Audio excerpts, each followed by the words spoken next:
Assalamualaikum warahmatullahi wabarakatuh.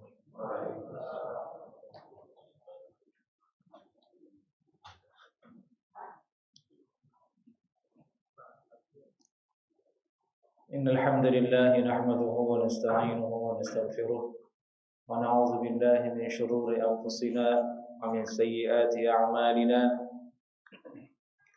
Man yahdihillahu fala mudilla lahu wa man yudlilhu fala hadiya lahu.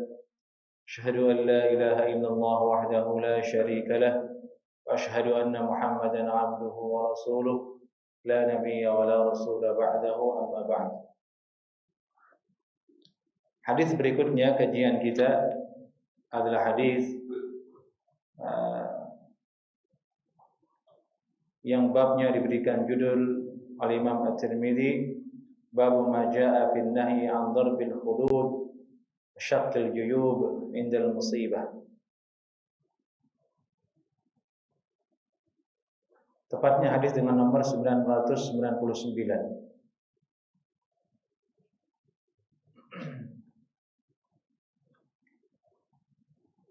Bab ma jaa'a fil nahyi 'an darbil hudud. Bab hadis membahas tentang larangan darbul hudud, memukul atau menepuk-nepuk pipi. Wa syaqqil juyub,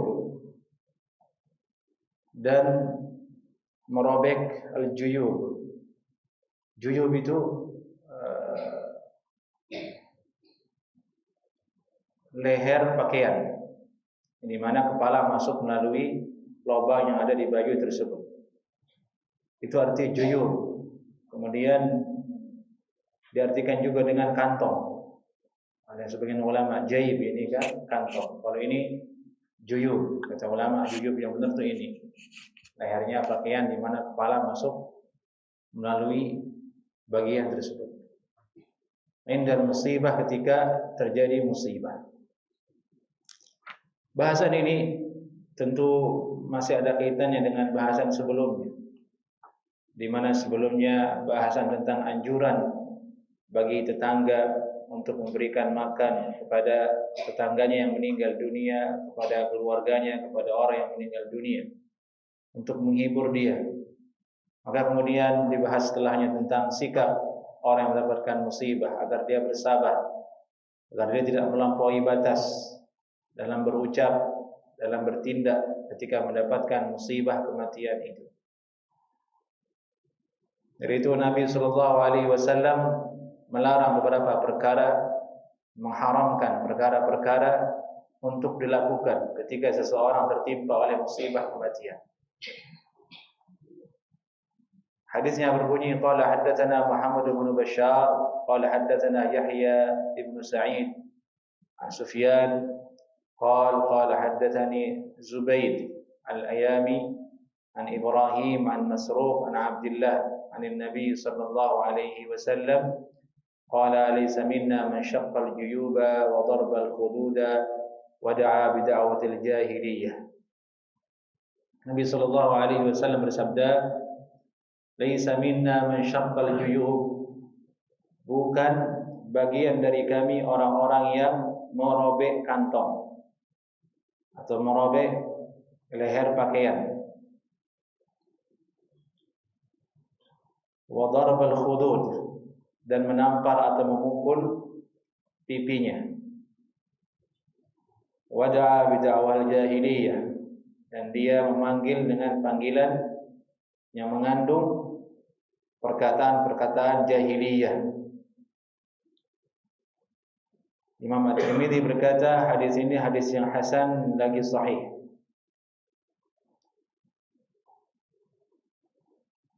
Kemudian Nabi sallallahu alaihi wasallam tadi bersabda, laisa minna man syaqqal juyub, bukan bagian dari kami. Kalimat seperti ini ada banyak dalam hadis. Laisa minna, bukanlah bagian dari saya, bukanlah kelompok saya, bukanlah bagian dari kami. Zahirnya sebenarnya maknanya dia keluar dari Islam. Bukanlah termasuk dalam kelompok saya. Kelompoknya Nabi Muhammad itu apa? Islam. Tapi kalau diartikan seperti itu berbahaya, berarti dia akan kafir dengan perbuatan seperti yang tadi ini. Dari itu ulama mencari makna yang benar, makna yang sesuai dari kandungan perkataan tersebut. Karena Ahlus Sunnah wal Jamaah, akidahnya salafus saleh, bahwasanya pelaku dosa besar itu tidak menjadi kafir ketika melakukan perbuatan dosa besar tersebut. Bahkan ada hadis yang lebih terang dari ini, la yazni zani hina yazni wa huwa mu'min. Tidaklah seorang yang berzina itu beriman ketika dia berzina. yakni dinafikan keimanan dari dirinya. Artinya secara zahir dia jatuh ke dalam kekafiran.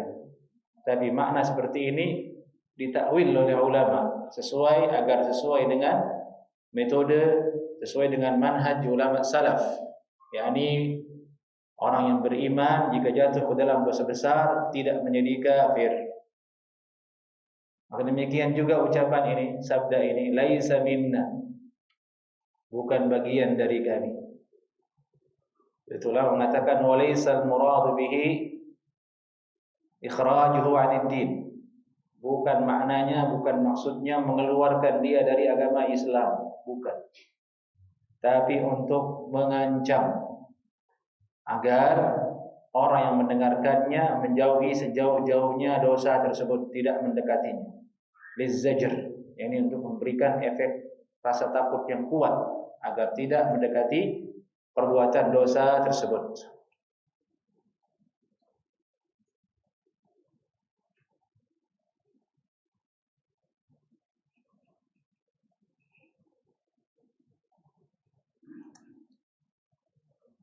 Sampai-sampai ada ulama seperti Sufyan Ats-Tsauri kana yakrah al-khawda fi ta'wili. Beliau kurang suka membahas takwil dari hadis-hadis ancaman seperti ini. Yani menurut beliau biarkan saja maknanya secara zahir keluar dari Islam, jangan ditakwil.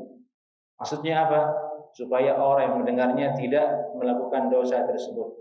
Karena kalau orang ditakwilkan maknanya dia berarti mudah dengan dosa tersebut. Oh ini enggak jadi kafir, akhirnya berbuat dosa tersebut. Beliau berkata, yang bagi ayyumsak an dzalik liyakuna awqa'a fi nufus wa ablagha fi zajr. Seyogianya tidak mentakwil sabda Nabi SAW yang seperti ini supaya lebih meresap ke dalam jiwa orang yang mendengarnya dan lebih sampai ancaman itu kepada orang yang mendengarnya. Tapi yang benar adalah dijelaskan supaya tidak terjadi kesalahpahaman. Maksudnya laisa minna di sini adalah ancaman, bukan mengeluarkan dia dari status Islam menjadi kafir.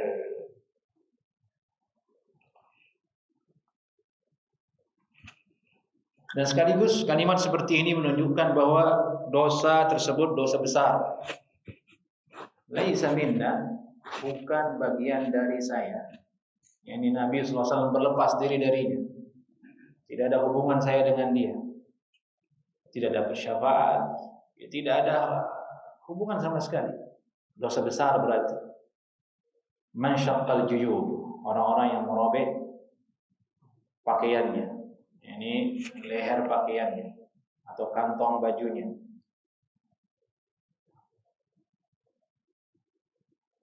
Dia lakukan itu karena tidak sabar dengan musibah yang dia dapatkan. Dia tidak terima dengan musibah yang dia ditimpakan oleh Allah Subhanahu wa taala dengan matinya orang yang dia cintai, orang yang dia sayangi. Akhirnya pelampiasannya dengan bentuk gerakan, dia menyobek leher bajunya atau kantong bajunya. Maka tentu maksudnya di sini adalah semua perbuatan yang dia adalah merusak, yang keluar dari rasa sedih, Karena tertimpa oleh musibah sama dengan syaqqal juyub ini, sama-sama dosa besar. Tertimpa musibah, ada keluarganya meninggal, orang yang dia cintai meninggal dunia, dia pecahkan kaca di rumahnya, sama maknanya dengan syaqqal juyub. Ini hanya contoh yang sering terjadi di zaman Nabi Shallallahu Alaihi Wasallam. Dia tidak bersabar, dan bukan hanya kematian, masalah musibah kematian saja, semua musibah. Kalau misalnya dia kehilangan motor, kehilangan handphone, kehilangan uang yang sangat berharga atau perhiasan yang sangat berharga, kemudian dia rusak bajunya, dipecahkan kaca di rumahnya, dia pecahkan gelas-gelas di dapurnya, tidak sabar dengan musibah, maka masuk ke dalam ancaman yang ada di hadis ini. Laisa minna. Jadi kita disuruh bersabar. Sabar dengan apa yang kita hadapi, sabar dengan apa yang menimpa diri kita. Toh juga musibah tersebut ketika datang kepada kita tidak selama-lamanya. Nanti dia pergi. Awalnya kita sedih, kemudian setelah beberapa hari kita menjadi terbiasa, mulai bisa menerima. Kemudian setelahnya beberapa hari lagi kita menjadi melupakan musibah tersebut. Jadi ini masalah psikologi saja. Awal-awalnya manusia kalau bermusibah dia tidak terima, dia sedih, dia galau, dia cari pelarian. Tapi di hari kedua, hari ketiga dia mulai terbiasa, jiwanya mulai menerima. Ya bagaimana lagi, sudah terjadi kan begitu. Berapa hari lagi kemudian dia akan melupakannya. Itu banyak orang meninggal, awal-awalnya dia sedih berat, setelahnya dia terbiasa. Dan kita disuruh oleh Nabi SAW secepat-cepatnya menghilangkan rasa sedih ini. Jangan larut dalam musibah, karena tidak bagus untuk fisik kita, tidak bagus untuk tubuh kita. Itu banyak dalam Al-Quran, ada dalam Al-Quran, la tahzan, jangan sedih. Dilarang juga kita membuat orang lain sedih. Disuruh kita itu semangat. Kalau datang musibah sedih, segera hilangkan galau itu, hilangkan sedih itu dengan berzikir kepada Allah Subhanahu wa taala dengan hal-hal lain. Karena sedih ini jemaah bisa mengakibatkan orang jatuh kepada maksiat. Kalau dia tidak beragama, dia akan jatuh kepada alkohol karena putus asa. Atau seperti orang kafir, dia tertimpa oleh musibah, kehilangan pekerjaan, dia bunuh diri karena sedih. Atau paling mudah, anak muda dia sedih, dia lari ke musik, dia cari musik-musik yang menurut dia bisa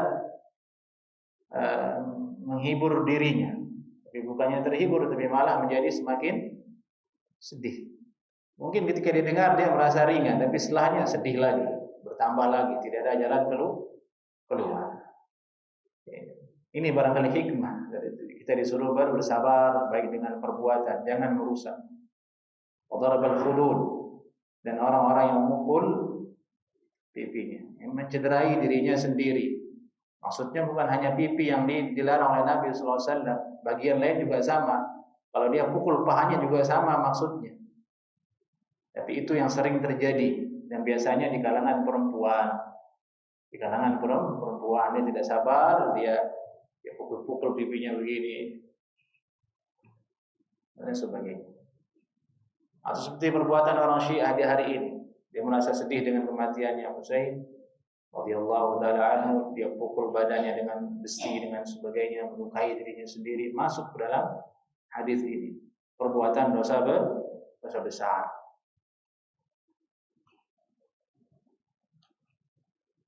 Berarti kita tarik kesimpulan dari memukul pipi ini maksudnya mencederai diri sendiri, melukai diri sendiri ketika tertimpa oleh musibah adalah perbuatan yang haram dan umum sebenarnya, bukan hanya musibah kematian. Apapun itu seseorang harus bersabar.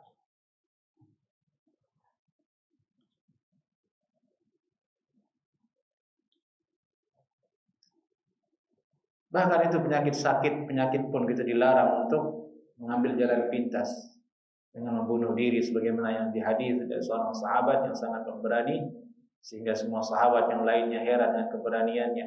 Tapi Nabi bersabda dia di neraka. Kemudian para sahabat mengikuti langkah orang tersebut bagaimana akhir kematiannya, ternyata benar dia bunuh diri. Dia tidak sabar dengan panah-panah yang menancap di badannya, dengan luka-luka yang ada di badannya. Tidak sabar dengan sakit tersebut, ingin jalan pintas dia bunuh di dirinya sendiri.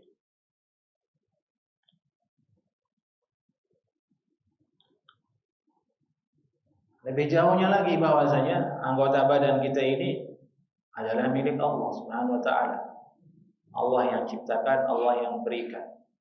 Kita tidak berhak untuk merusaknya, untuk menyakitinya sebenarnya, kecuali dengan apa yang Allah telah gariskan. Ini properti Allah Subhanahu wa taala. Mata kita, hidung kita, kulit kita. Enggak boleh kita semena-mena dengan dia. Kita disuruh untuk merawatnya, untuk menjaganya. Allah haramkan kita jatuhkan diri kita ke dalam kemelaratan. Wala tulqu bi aydikum minat tahlukah. Jangan kalian campakkan diri kalian kepada kemelaratan, kehancuran. Karena tubuh ini bukan milik kita semua, kita tidak. Ini milik Allah Subhanahu wa taala. Semua milik Allah. Bumi ini semua yang milik Allah. Dan itu ada aturannya. Jangan merusak pohon, jangan merusak bumi, jangan merusak air. Karena semua milik Allah Subhanahu wa taala. Dia yang menciptakan, dia yang Maha mengatur manusia dan bumi ini. Jadi pesan tauhid di dalamnya yang sangat dalam. Wada'a bid'awatil jahiliyah. Nah, sekarang ini adalah bentuknya ucapan. Kalau yang pertama syaqqal juyub, dia tidak sabar, bentuknya adalah merusak properti, merusak benda. Yang kedua adalah mencederai badannya sendiri. Yang ketiga adalah lisan sekarang. Ini da'wal jahiliyah. Dia memanggil dengan panggilan yang isinya adalah isi-isi yang menyelisihi syariat Islam, melakukan tidak sabaran, meraung-raung, yakni kerugian yang sangat besar dengan matinya si fulan, seperti itu misalnya dia berkata, masuk ke dalam dakwah al-jahiliyah.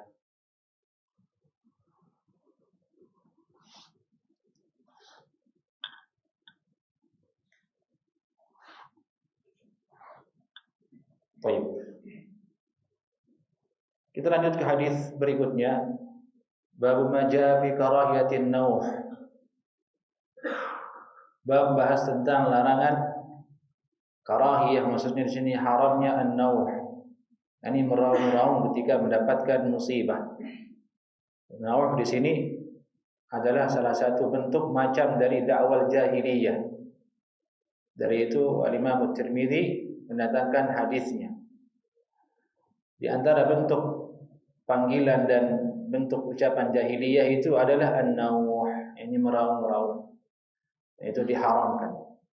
Qala haddatsana Ahmad bin Mani' qala haddatsana Qurran ibn Tammam wa Marwan ibn Muawiyah wa Yazid bin Harun an Sa'id bin Ubaid al-Ta'i an Ali bin Rabi'ah al-Asadi qala mata rajulun min al-ansari yuqalu lahu Qaradah ibn Ka'b فنيح عليه فجاء المغيرة بن شعبة صعد المنبر فحمد الله وأثنى عليه وقال ما بال النوح في الإسلام أما إني سمعت رسول الله صلى الله عليه وسلم يقول من نيح عليه عذب بما نيح عليه من نيح عليه عذب بما نيح عليه. Pembahasan ini nanti oleh Imam At-Tirmidzi didatangkan banyak riwayat di sini. Akan kita baca insyaallah taala satu-satu persoalan tentang masalah diazabnya mayit karena raungan dan tangisan orang yang masih hidup.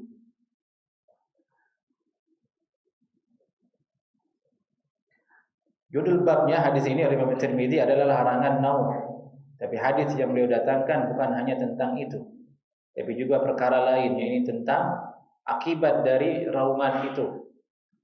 Ini akibatnya mayit yang meninggal dunia tersiksa dengan raungan dan tangisan orang yang hidup tersebut. Baik. Hadisnya berbunyi di sini dari Ali bin Rabi'ah Al-Asadi, beliau berkata, "Mata rajulun minal ansar yuqalu lahu Qaradah ibnu Ka'b." Ada seorang sahabat Nabi dari kalangan Ansar wafat, meninggal dunia. Nama beliau Qaradah ibnu Ka'b. Qaradah ibnu Ka'b.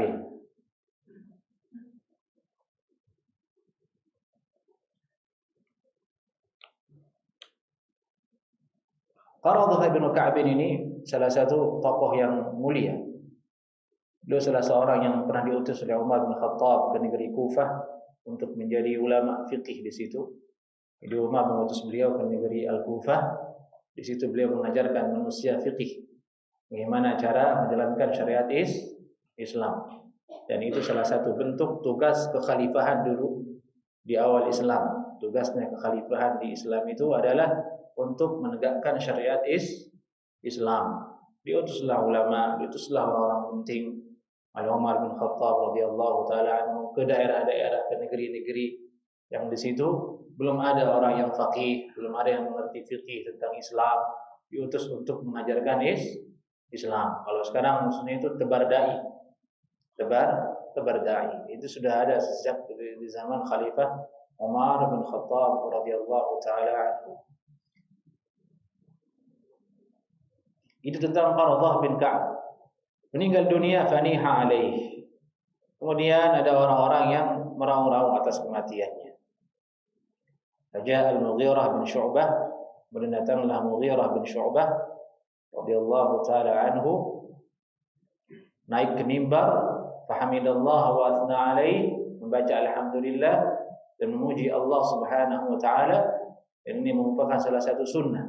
Setiap akan mulai berbicara di forum, diawali dengan alhamdulillah, memuji Allah Subhanahu wa taala, dan tambah oleh ulama ini berselawat kepada Rasulullah sallallahu alaihi wasallam. Dan ini sepertinya sunnah yang banyak diamalkan oleh kaum muslimin, oleh Pak RT misalnya murapat, pasti alhamdulillah dulu kan.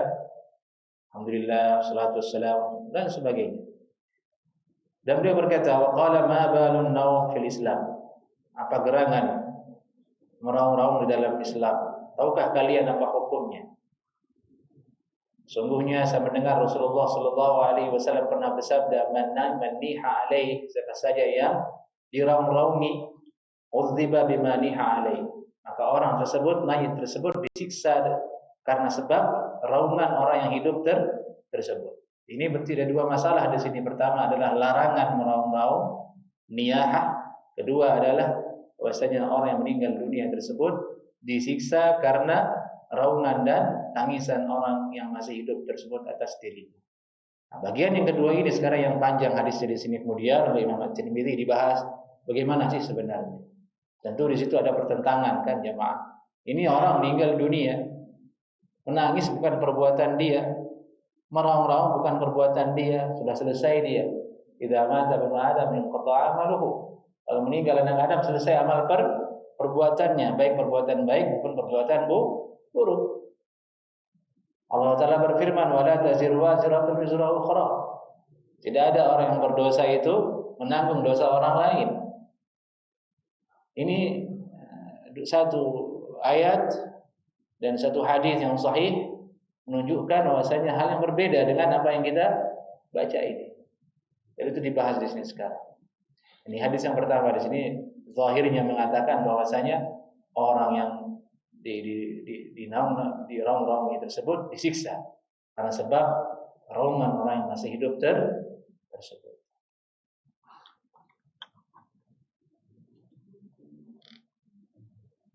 Baik, hadis kedua dalam bab ini, nanti hadis tentang masalah yang kedua tadi kita bahas nanti insyaallah taala, ada hadisnya di sini. Sekarang Imam At-Tirmidzi rahimahullahu taala mendatangkan riwayat satu lagi secara khusus tentang larangan dari an-niyahah itu sendiri. Kalau yang tadi masih ada kemungkinan tidak secara spesifik hadisnya. Dari itu beliau datangkan riwayat berikutnya yang secara spesifik, secara jelas mengatakan niyahah itu haram. Qala haddatsana Mahmud ibnu Ghailan, qala haddatsana Abu Dawud, qala anbana Syu'bah wal Mas'udi an Alqamah ibnu Marthad an Abi Rabi' an Abi Hurairah qala qala Rasulullah sallallahu alaihi wasallam, arba'un fi ummati min amril jahiliyah lan yada'ahunna an-nas, an-niyahatu wat-ta'nu fil ahsab wal 'adwa ajraba ba'irin fa ajraba mi'ata ba'irin man ajraba al-ba'ir al-awwal wal anwa mutirna bi naw'i kadza wa kadza. Qala Abu Isa hadza haditsun hasan. Dari Abu Hurairah radhiyallahu taala anhu, Nabi sallallahu alaihi wasallam bersabda, arba'un fi ummati min amril jahiliyah la yada'uhunna an-nas. Ada 4 perkara yang ada dalam umatku ini, di mana 4 perkara ini adalah perkara jahiliyah. Jahiliyah maksudnya bukan perkara yang diiyakan dalam Islam, perkara yang dulu dilakukan oleh orang-orang sebelum Islam, yang dicela dalam Islam. La yada'uhun nas, yang tidak akan ditinggalkan oleh orang-orang. Pertama, an-niyah. An-niyah. Nah, tadi itu an-niyah yang kita sebutkan tadi, yang meraung-raung, teriak-teriak, menjerit-jerit, meratap-ratap karena kematiannya seseorang atau karena musibah yang lain, bukan hanya kematian. Misalnya ATM-nya kebobolan 100 juta dan semalam hilang, naudzubillah min dzalik. Ada itu saya lihat berita, hilang uangnya 100 juta di ATM. Orang bisa meraung-raung gitu, naudzubillah min dzalik. An-niyah, ini dalil bahwasanya diharamkannya an-niyah karena Nabi sallallahu alaihi wasallam menggolongkannya ke dalam kelompok perbuatan jahiliyah. Itu dalil bahwasanya dia haram. At-ta'nu fil ahsab.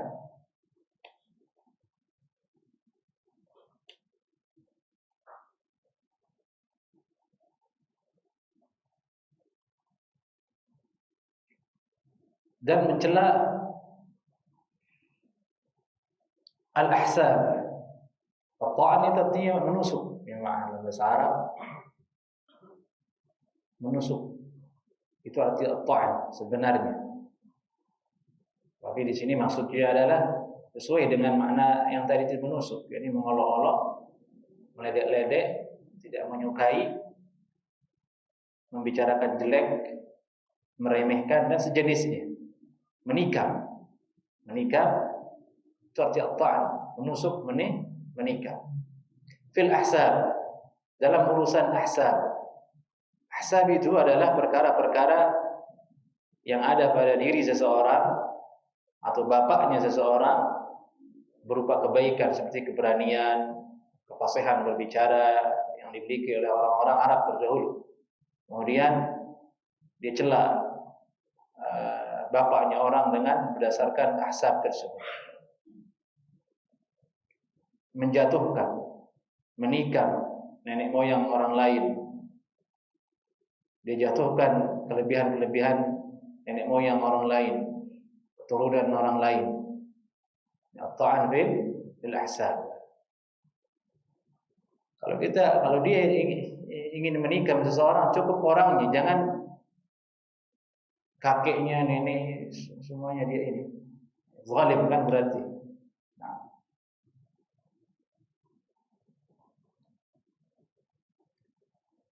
Wal adwa. Adwa ini penularan penyakit.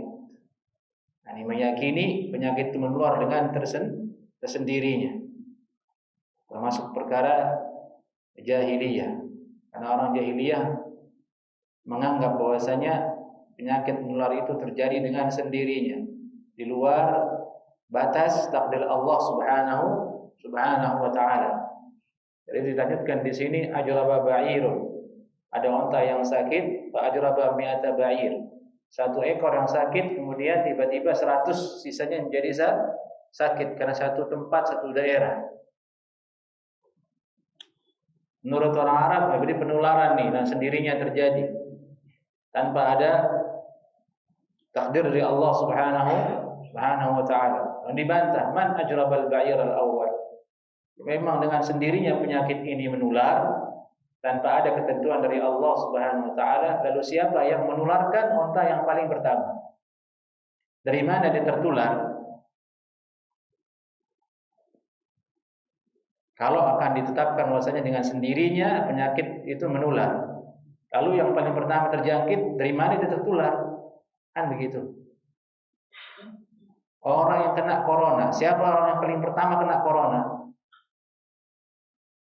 Kena COVID, siapa yang menularkan dia? Kan begitu logikanya. Dijawab dengan logika oleh Nabi sallallahu alaihi wasallam untuk meruntuhkan dakwaan orang jahiliyah. Bahwasanya penularan penyakit itu ada, tapi dengan takdir Allah Subhanahu wa taala. Nah, itu kemudian dalam hadis yang sahih ketika ada ta'un dilarang kita masuk ke dalamnya. Kalau sudah di dalamnya dilarang kita keluar dari daerah tersebut. Jadi yang benar adalah penularan itu ada, tapi dengan kehendak Allah Subhanahu wa taala. Beda dengan orang jahiliyah, dia meyakini dengan sendirinya tanpa ada takdir dari Allah Subhanahu wa taala, ketentuan dari Allah Subhanahu wa taala. Wal anwa, yakni meminta hujan dari bintang dengan berkata mutirna binaum kadza wa kadza. Ini hujan ini turun karena berkat bintang ini dan bintang itu. Jadi dulu ketika pesat ilmu perbintangan ada lebih dari 24 jenis bintang yang mereka ketahui oleh orang jahiliyah. Masing-masing bintang ada tanda-tandanya. Kalau jatuh bintang yang ini besok berarti hujan. Kalau jatuh bintang yang ini nanti kemarau. Dia sudah memiliki rumus-rumusannya. Akhirnya menjadi keyakinan mereka bahwasanya kejadian hujan ini diakibatkan karena bintang tersebut. Dia nisbatkan kepada bintang, bukan kepada Allah Subhanahu wa taala. Dan ini maksudnya kepada adab kita berbicara, menjaga akidah kita yang benar. Kita nisbatkan semua nikmat kepada Allah Subhanahu wa taala. Dan nisbatkan semua sesuatu kepada Allah Subhanahu wa taala. Apapun itu, hujan, rezeki, kesehatan, kemudahan, harus ikhwah jemaah. Yang paling pertama kita ingat itu adalah Allah Subhanahu wa taala. Oh, ini dari Allah. Allah yang memberikan. Biasakan ucapan seperti itu. Karena itu bentuk dari kita membicarakan nikmat Allah Subhanahu wa taala, untuk kita mengakui bahwasanya itu dari Allah Subhanahu wa taala. Baik.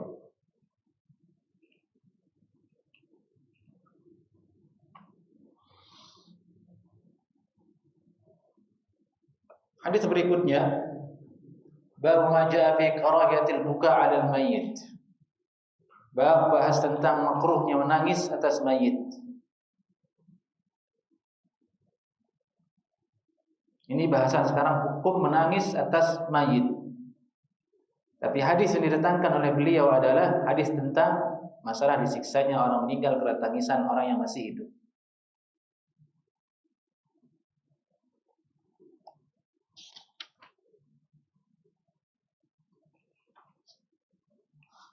قال حدثنا عبد الله بن أبي زياد قال حدثنا يعقوب بن إبراهيم بن سعد قال حدثنا أبي عن صالح بن كيسان عن الزهري عن سالم بن عبد الله بن أبيه قال عمر بن الخطاب رضي الله تعالى عنه berkata Umar bin Khattab radhiyallahu taala anhu, qala Rasulullah sallallahu alaihi wasallam, Rasulullah sallallahu alaihi wasallam bersabda, al-mayyitu yu'adzabu bi bukai ahlihi alaihi. Mayit itu disiksa karena sebab menangisnya keluarganya atas dirinya. Ini hadis yang sama dengan hadis yang sebelumnya tadi kita jelaskan. Ini man niha alaihi udziba bima niha alaihi. Imam Tirmidzi mendatangkan lebih spesifik lagi sekarang hadis ini. Kalau tadi niyahah, sekarang lebih jelas lagi, itu menangis. Al-mayyit yu'adzab bibukai ahlihi alaihi. Mayit itu disiksa karena tangisan keluarganya atas diri mayit tersebut.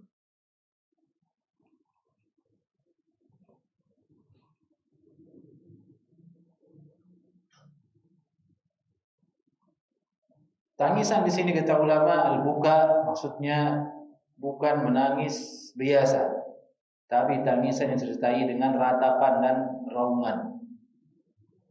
Seperti yang tadi di awal. Kalau menangis biasa, perkara yang dibolehkan. Sebagaimana nanti ada hadisnya juga. Nabi SAW pernah menangis ketika putranya wafat, yaitu Ibrahim. Jadi jelas yang dimaksud dengan tangisan di hadis ini adalah an-niyahah, yakni menangis disertai dengan ratapan. Nah, seperti ini mengakibatkan mayit yang ditangisi disiksa. Dan ini hadisnya sahih dan juga ada dalam Sahih Bukhari dan juga Muslim dan yang lainnya. Bukan hadis yang dipertentangkan, tapi hadisnya sahih. Muhammad Tirmidzi berkata, "Waqad kariha qaumun min ahli al-ilm al-buka' 'ala al-mayyit." Sebagian dari ahli ilmu memakruhkan menangis atas mayit. Qalu al-mayyit yu'adzab bi bukai ahlihi 'alaihi. Adhabu ila hadzal hadis. Mayit disiksa dengan tangisan keluarganya atas dirinya. Dan mereka sebagian ulama ini berpegang dengan hadis yang kita baca ini. Qala Ibnu al-Mubarak, kemudian Imam Tirmidzi menukil perkataan ulama salaf, generasi salaf, termasuk ulama tabi'in. Ibnu al-Mubarak, Abdullah ibn Mubarak, arju in kana yanhahum fi hayatihi alla yakuna alaihi min dzalika syai'. Saya berharap kalau sebelum meninggal dunia dia melarang keluarganya untuk jangan menangis, saya berharap dia tidak mendapatkan apa-apa di dalam kuburnya. Jadi maksudnya bentuk mayit itu mendapatkan siksa di dalam kubur apabila sebelum meninggal dunia dia biarkan, bahkan dia anjurkan, dia berpesan, kalau saya mati nanti buat saja acara menangis untuk saya, undang orang menangis, meratap-ratap supaya saya ini merasa dihargai. Jadi manusia sampai setelah mati pun dia berharap supaya seperti itu ya. Baik. Silakan Anda dulu.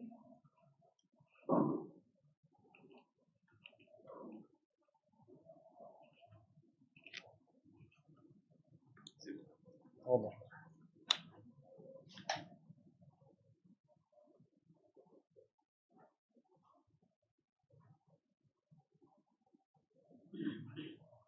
Allahu Akbar, Allahu Akbar.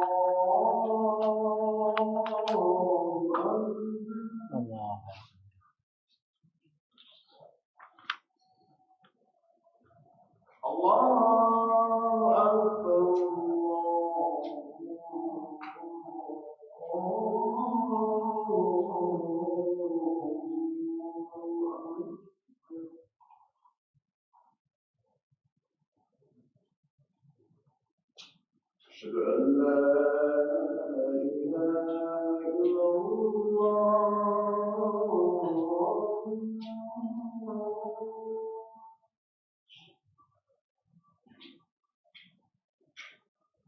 أشهد أن لا إله إلا الله.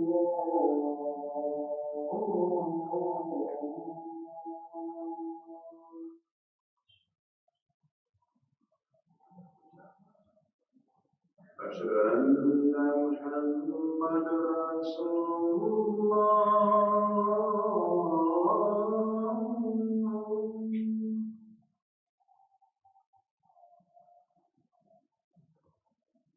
أشهد أن محمدا رسول الله.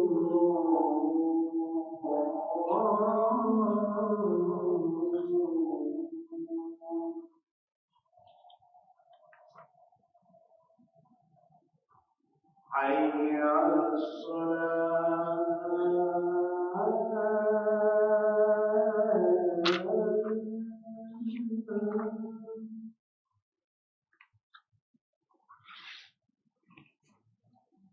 حي على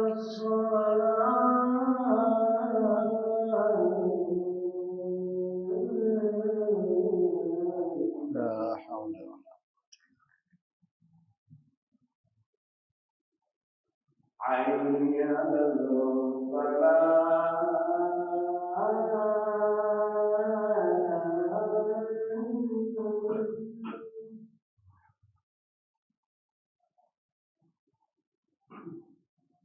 حي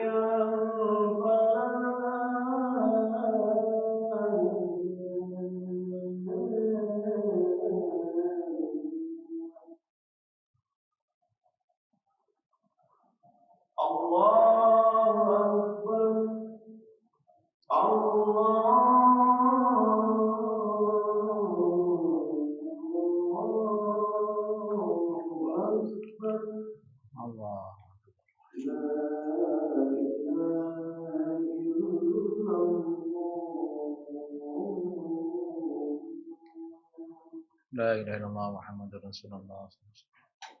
اللهم رب هذه الدعوة التامة والصلاة القائمة آت محمد الوسيلة والفضيلة أبعث مقاما محمود الذي وعدته إنك لا تخلف الميعاد.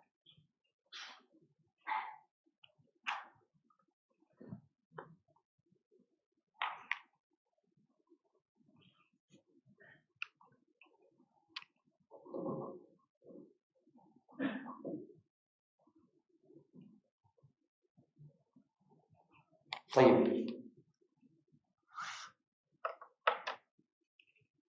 Hadis ini al-mayyit yu'adzab bi bukai ahli alaih. Tadi sedikit sudah kita bahas di awal. Jumhur ulama mentakwilnya supaya tidak bertabrakan dengan dalil-dalil lain yang menjelaskan bahwasanya orang yang meninggal dunia tidak akan disiksa oleh Allah dengan apa yang tidak dia perbuat. Sudah selesai di dunia ini. Yani takwilnya itu mereka mengatakan sebagaimana kata Imam An-Nawawi rahimahullah taala bahwasanya itu terjadi biman awsa bi ayyubkiya alaihi atau bi ayyubka alaihi. Disiksa mayit dengan tangisan keluarganya apabila dia berwasiat untuk diadakan upacara meratap, meraung dan menangis tersebut. Li'annahu bisababihi amansubun ilaih, karena berarti perbuatan meratap tadi itu terjadi karena sebab dia, sehingga dinisbatkan kepada dirinya. Nah, ini takwil jalan pertengahan yang paling menentangkan hati, dan ini pendapat jumhur ulama. Kemudian hadis lainnya yang didatangkan oleh Imam Tirmidzi rahimahullah taala dalam bab ini, qala haddatsana Ali bin Hujr qala akhbarana Muhammad bin Ammar qala haddatsani Usayd ibn Abi Asid anna Musa ibn Abi Musa al-Asy'ari akhbara an abihi anna Rasulullah sallallahu alaihi wasallam qala ma min mayyitin yamut fayaqum bakihi fayaqul wa jabalah wa sayyidah أو نحو ذلك إلا وكل به ملكان يلهزانه أهكذا كنت. Ini hadis nomor ke-1003. Subhanallah. Ini hadis nomor 1003. Tapi ini bab haji itu kita tidak bahas sampai sempurna ya. Artinya kalau bahas sempurna sudah sampai 1000 hadis yang sudah kita baca di sini. Ya kalau kita nganggur-nganggur aja nggak dapat 1000 hadis. Sampai mati nggak habis hadis jemaah. Musnad Imam Ahmad tuh puluhan ribu hadis. Puluhan ribu hadis. Jadi itu menuntut ilmu itu butuh istiqomah. Butuh istiqomah. Itu disebut menuntut ilmu itu jihad. Karena butuh kesabaran.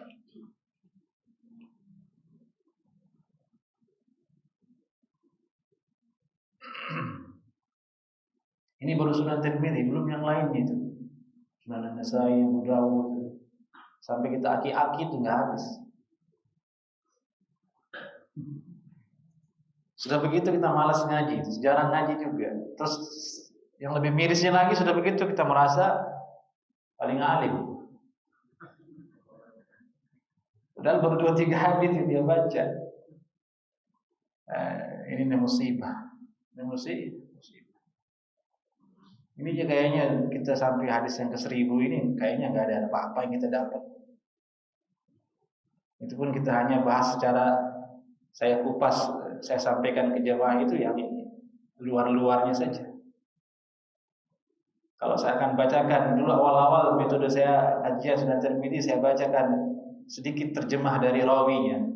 Misalnya Muhammad bin Ammar ini siapa, lahir tahun berapa, bagaimana thiqah atau tidak. Itu saya tinggalkan. Kalau kita bahas seperti itu bukan majelisnya. Ini bukan majelisnya. Ini untuk majelis yang sekedar bahas maksud hadisnya seperti ini, untuk mendorong kita bersemangat beribadah, untuk tahu pernah dengar hadisnya, oh subhanallah, takut kepada Allah subhanahu wa ta'ala.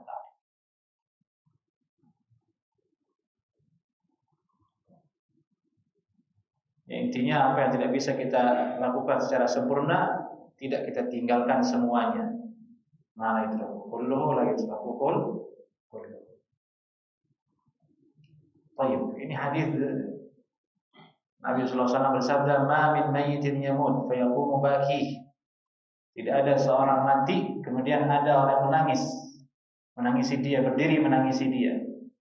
Dan berkata, "Wajabalah," ini nudbah dalam bahasa Arab. Wa sayyidah, ini ungkapan bahasa sedih, niyah. Wahai kemalangan, bahasa-bahasa ratapan kemalangan. Wahai gunung, wahai sayyid kami. Ini bahasa sanjungan untuk yang meninggal dunia. Engkau telah pergi. Engkaulah yang paling terkasih, engkau yang paling berharga. Kenapa engkau pergi? Saya sedih. Gitu. Kalau bahasa Indonesianya kira-kira. Kalau bahasa Arabnya simpel, wajabalah, wahai gunung. Maksudnya itu adalah dia manggil gunung, tapi maksudnya adalah kamu ini ibarat gunung sangat berharga. Tapi kenapa engkau pergi dengan bahasa kesedihan? Ini bahasa ratapan. Wahai sayyidah, wahai sayyidku, wahai tuanku, seperti itu. Mungkin kalau bahasa Indonesianya, wahai suamiku yang terkasih, yang tersayang, kalau segala-galanya, mungkin barangkali begitu berbahasa Indonesia, sambil meratap-ratap. Nah, hadis ini maksudnya Imam Tirmidzi, maksud menangis di sini adalah dalam awal bab tadi itu bukan sekedar menangis, tapi an-niyahah. Seperti yang kita sebutkan tadi. Untuk menguatkan makna menangis itu an-niyahah, didatangkan riwayat ini. Di situ ada kalimat niyahah wajabalah wa sayyidah, atau yang serupa dengannya, illa ukila bihi malakani yalhazani, kecuali datang dua malaikat kepada mayit tersebut yalhazani. Al-lahzu dalam bahasa Arab adalah memukul dengan kepalan tangan di bagian dada.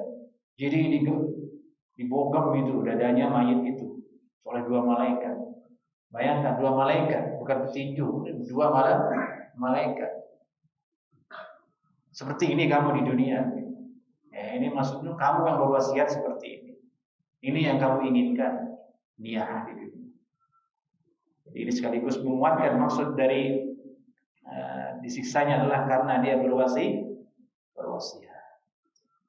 Dia menganjurkan, dia tidak mengingkari hukum an-niyah tersebut. Dia sepakati, dia setujui, dia belum bertaubat dari keyakinan tersebut. Itu berhati-hati kalau demikian jemaah.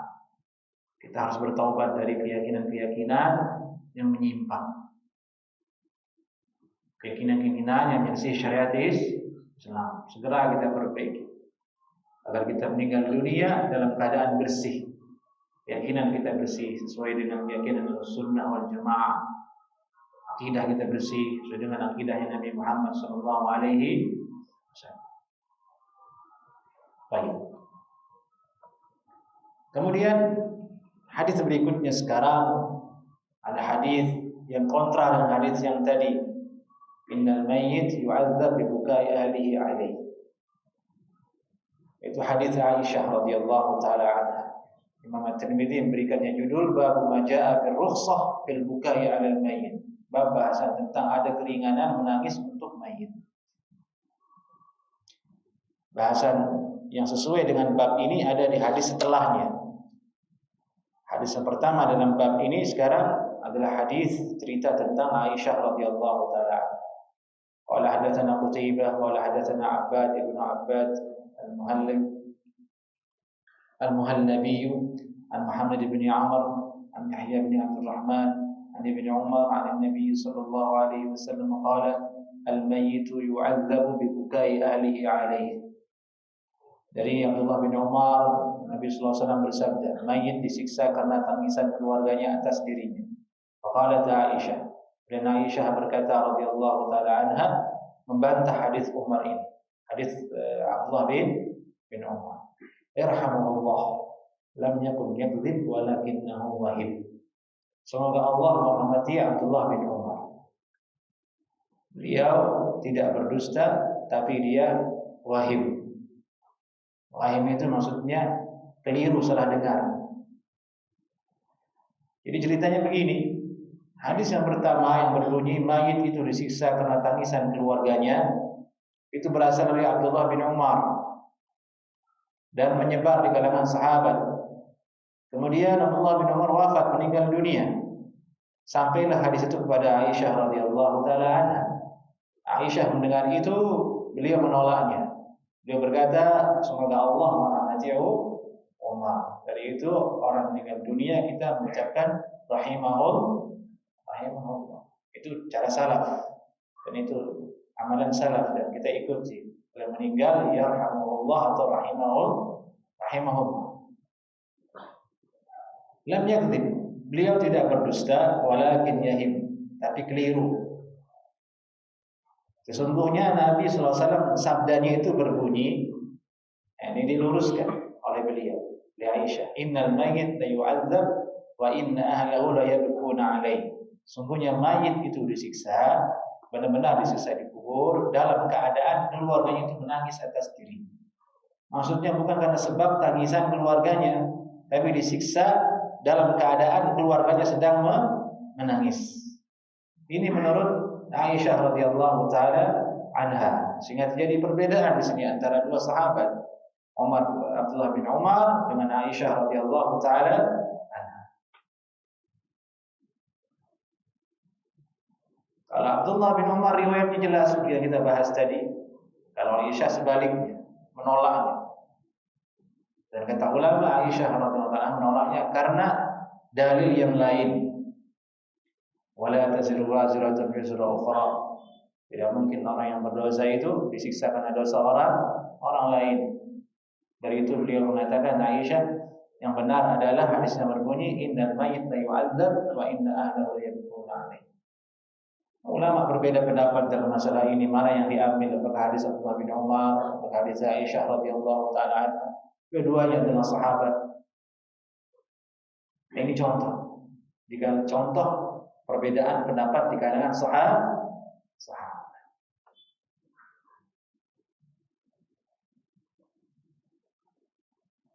Dari itu masalah yang terjadi khilaf di kalangan sahabat dulu, kita nggak boleh memunculkan pendapat ketiga. Kita ambil salah satunya. Dan pendapat atau masalah yang terjadi perbedaan di kalangan sahabat itu berarti menunjukkan tidak ada ijma' dalam masalah tersebut. Nah, faedah lain dalam masalah fikih, khilaf perbedaan pendapat itu biasa di dalam masalah ilmiah. Kerap terjadi, sering terjadi, dan memang itulah sifat ilmu. Terjadi banyak khilaf. Tinggal bagaimana cara kita menyikapi khilaf. Bagaimana cara kita bersikap dengan khilaf itu. Bagaimana cara kita mengolahnya. Dan itu bahasan lain yang dibahas oleh ulama usul fiqih dan ulama rabbani lainnya. Tapi intinya hadis Aisyah ini adalah bertolak belakang dengan hadis Abdullah bin Umar. Insyaallah taala kita lanjutkan nanti hadis berikutnya. Naktabi bihadza. Assalamualaikum warahmatullahi wabarakatuh.